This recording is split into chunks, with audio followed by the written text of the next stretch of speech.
The Lightlings by R.C. Sproul. God is light, and in him is no darkness at all. 1 John 1, verse 5.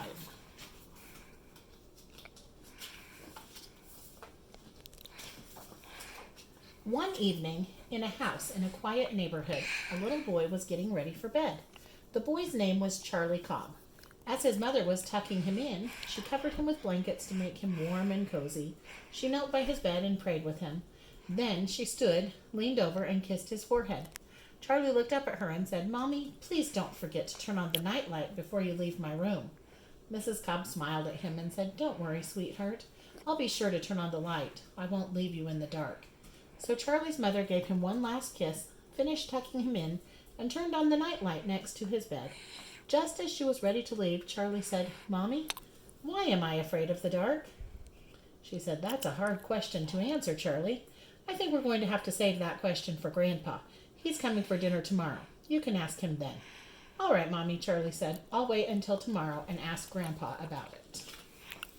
The next day, just as Charlie's mother had promised, Grandpa came for dinner.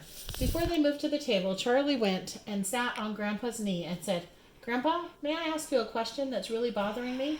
Grandpa smiled and said, "Of course, Charlie. Tell me what you'd like to know." Charlie said, "Grandpa, why am I afraid of the dark? And why do so many people I know seem to be afraid of the dark too?" Grandpa looked at Charlie and said, "That's a very good question. But not only are lots of people afraid of the dark, many people are afraid of the light." "Afraid of the light?" said Charlie. "Why would that be?" Grandpa said, "To understand that, I have to start at the beginning. In fact, at the very beginning." Charlie loved it when Grandpa told him stories, so he curled up next to Grandpa and waited for him to begin. Grandpa started his story the way he always did. "Once upon a time, there was a great king who was the king of light. He lived in the light, he made the light, and his light was so perfect and so pure that he was called the king without a shadow. This great king of light made a group of people, and he made them so that they could shine brightly, just as he did. He called them his little lightlings. He set the lightlings in a beautiful garden that he prepared for them, a garden that was full of bright sunshine. The sun bathed the garden every day and helped the flowers, plants, and fruit grow in great abundance. The bright light of the sun helped keep everyone warm in the garden. The lightlings loved it when the king came to visit them at the end of the day. But one day, something terrible happened.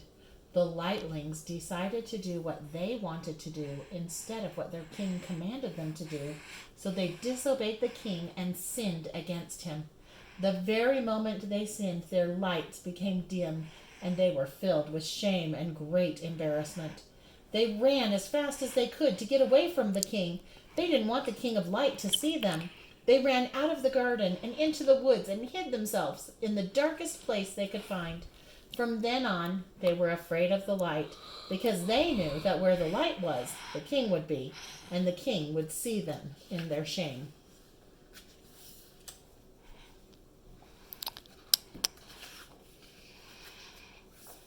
After the lightlings left, the king began to remove his light from the garden.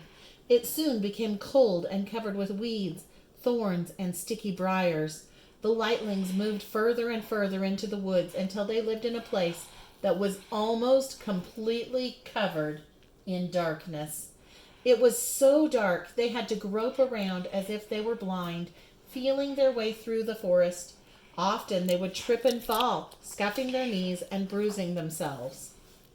It was awful living in the dreadful darkness all the time, where the only light they ever saw was in barely lit shadows that danced in the forest. In fact, they couldn't tell the difference anymore between night and day. Then one night, or perhaps it was day, far off in the distance they saw a blinding light shining through the trees. They could see the light coming from miles and miles away. They were frightened by it.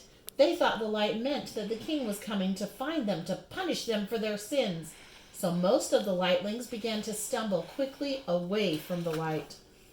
But some of the lightling children were so amazed by the light and curious about it that they decided to see from where it was coming. They set off and traveled for miles and miles. It took them a long time, but as they moved, they saw the light shining brighter and brighter. Finally, they came to a clearing in the forest. In the middle of the clearing, they saw a father lightling, a mother lightling, and a baby who was shining like the sun. The blazing light seemed to be coming right out of the baby himself. The lightlings who saw it were shocked and surprised. They asked the father lightling, "Who is this baby? Where did he come from?" The father lightling answered, "He is not my son. He is the son of the King of Light. The king has given him to us as a special gift. He has been born for us. When he grows up, he will be called the light of the world. There will be no darkness strong enough to hide his light, no darkness deep enough to send his light away." When they heard this, the lightling children knelt down at the baby's feet and began to worship him in fear and reverence. When they stood up again, their own faces were shining, but the light that was shining in their faces was not coming from inside them. It was a reflection of the light coming out of the baby. The lightlings were now surrounded with the light of the child they had visited. They rushed back to their homes, their friends, and their families as fast as their feet could carry them. When they got home, they were still shining. The other lightlings were frightened at the sight of them. They asked, "What happened to you?" So the lightling children told their story. "We saw a baby who was shining with light. He is the son of the King of Light. The king has given us a child. He has given us his own son to be the light of the world." The lightlings noticed that already there was more light in the forest. Now they could begin to see where they were going. They could walk without falling.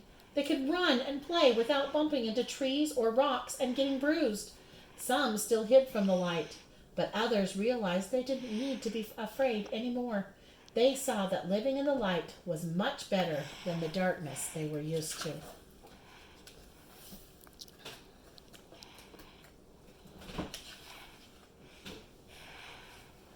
Grandpa looked at Charlie and said, "You see, Charlie, we're afraid of the dark because we were made to live in the light. But someday, all of us who love this sun will live with him forever in heaven.